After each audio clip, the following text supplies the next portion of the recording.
Salut les pirates! Alors derrière ce titre accrocheur, putaclic, clickbait, oui mon nombre d'abonnés a bien augmenté de 2000% et ce en un mois. Je vais t'expliquer exactement comment j'ai fait. Je vais bien sûr te fournir des preuves, mon analytics à l'appui. Mais avant ça, si tu es intéressé pour croître sur YouTube et monétiser ta chaîne, eh bien je t'encourage vivement à t'abonner puisque ma chaîne YouTube est dédiée à t'aider sur YouTube. Je donne plein d'astuces sur YouTube, comment grossir, comment monétiser sa chaîne, comment faire un business avec ta chaîne YouTube. C'est quelque chose d'assez unique dans le milieu francophone, donc profites-en. Et sans plus attendre, voici le dernier commentaire gagnant. C'est parti pour 5 secondes de publicité gratuite. Bravo à cette personne.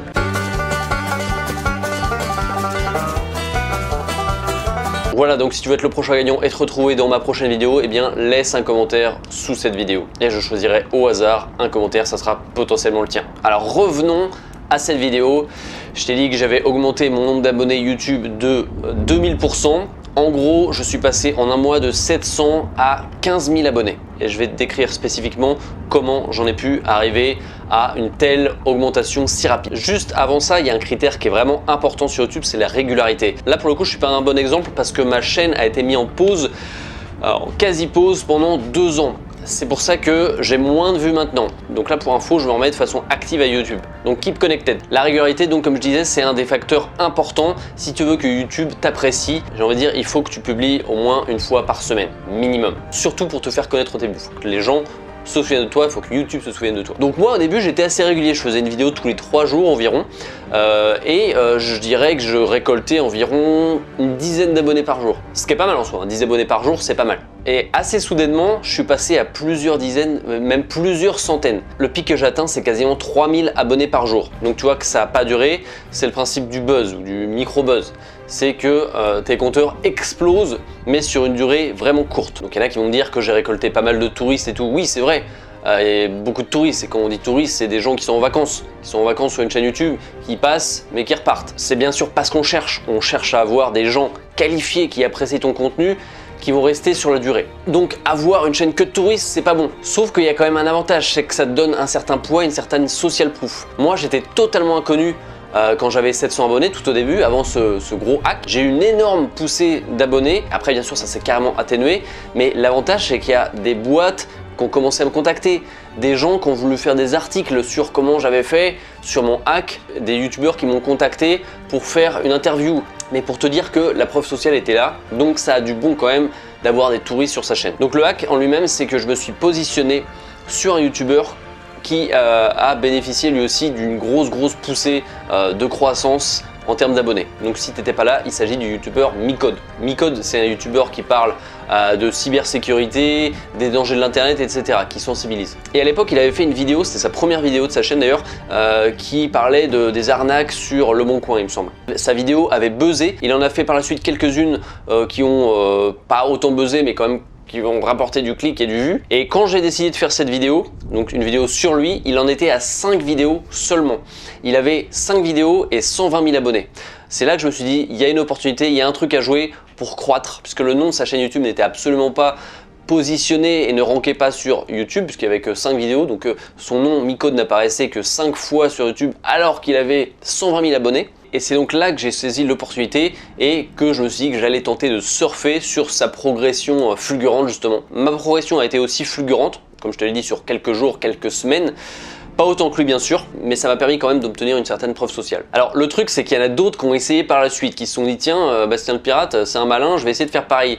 Alors il n'y en a aucun qui a vraiment réussi à faire le même hack. Alors une des raisons pour lesquelles pour moi ça a marché et pas pour eux, c'est que rapidement les gens se sont dit oula, ces gars-là ils ont copié, ils ont essayé de surfer sur quelqu'un qui a déjà surfé dessus, sur Bastien le pirate, on crie au plagiat. En gros c'était ça. Malheureusement pour eux, ceux qui sont arrivés, j'ai envie de dire dans la deuxième vague, eh bien ils ont été un petit peu les ramasseurs de miettes. Ils ont essayé de grappiller des vues et des abonnés sur celui qui a essayé de grappiller des vues et des abonnés sur un autre youtubeur. Donc ça devenait compliqué, les gens ont grillé ça, donc malheureusement pour eux je crois qu'il n'y en a aucun qui a vraiment percé grâce à ça. Et il n'y a que moi du coup qui a vraiment profiter de cette petite piraterie. En même temps, c'est ma spécialité. Alors, une autre raison pour laquelle j'ai bien ranké sur cette vidéo, c'est que j'avais bossé comme un taré sur cette vidéo.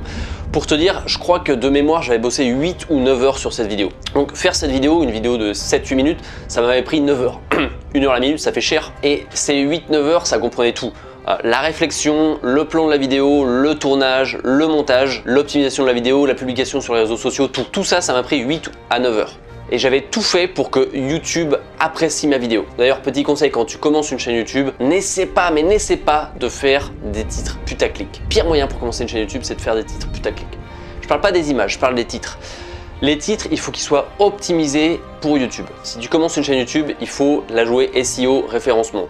Il faut que tu te positionnes sur des mots qui rankent. Pour cela, un bon moyen, c'est d'interroger YouTube directement et de te positionner sur ces mots-clés. Alors pour info, il y a 2 indicateurs très importants à prendre en compte sur une chaîne YouTube et que YouTube va prendre en compte. Tout d'abord, c'est le CTR, le click-through rate, le taux de clic. Le taux de clic, c'est un indicateur qui est calculé lui-même à l'aide de 2 indicateurs.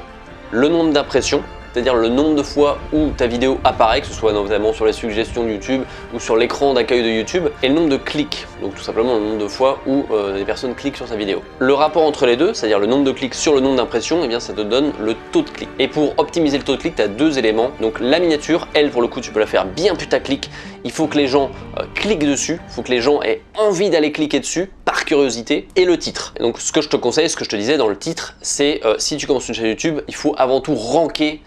Il faut surtout pas copier les gros youtubeurs, il faut que tu utilises des mots-clés, des requêtes qui rankent à fond sur YouTube. Moi j'avais fait un mix des deux. J'avais fait un titre putaclic, la vidéo s'appelait Mi-Code, tricheur ou génie. Ça incitait quand même les gens à aller cliquer parce qu'ils attendaient une vidéo d'analyse probablement et que je donne mon verdict. Ça sentait un petit peu la polémique, tu vois, quand tu commences à potentiellement traiter de quelqu'un de tricheur, ce qui n'était pas le cas, hein. Mais il y a pas mal de gens qui ont dû se dire « Oula, il va y avoir un gros clash, ça va être génial ». Et à la fois, le mot-clé Mi-Code, c'était quelque chose sur lequel aucune vidéo n'était positionnée, à part les siennes, 5 vidéos, mais qui rankait pour le coup énormément, vu qu'il avait obtenu plusieurs millions de vues grâce à 5 vidéos. Donc tu pouvais être sûr que j'allais ranker à mort en mettant Mi-Code dans le titre. L'autre indicateur sur lequel il faut vraiment mettre l'accent, qui n'existait pas vraiment il y a quelques années, c'est le watch time. Et c'est là qu'entrent en jeu les limites de la miniature.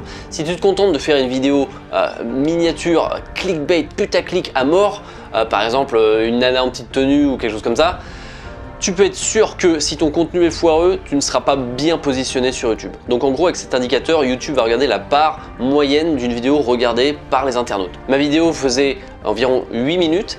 Mettons qu'en moyenne les gens la regardaient pendant 4 minutes, et bien j'aurai un watch time de 50% sur cette vidéo. 50% c'est pas mal déjà, je parle d'une moyenne. Et en gros, plus ce watch time aura un pourcentage élevé et plus tu rankeras facilement sur YouTube. Cet indicateur, c'est vraiment pour YouTube une arme pour se protéger des miniatures putaclic avec un contenu pauvre. Comme ça oblige, si tu veux mettre une miniature putaclic, à avoir un contenu riche et de valeur. Donc le watch time, c'est un indicateur qui a vraiment beaucoup progressé en importance depuis quelques années. Donc ce pourcentage vu d'une vidéo, j'appelle ça le watch time relatif. Et il y a un autre indicateur de watch time qui est pris en compte par YouTube, c'est ce que j'appelle le watch time absolu.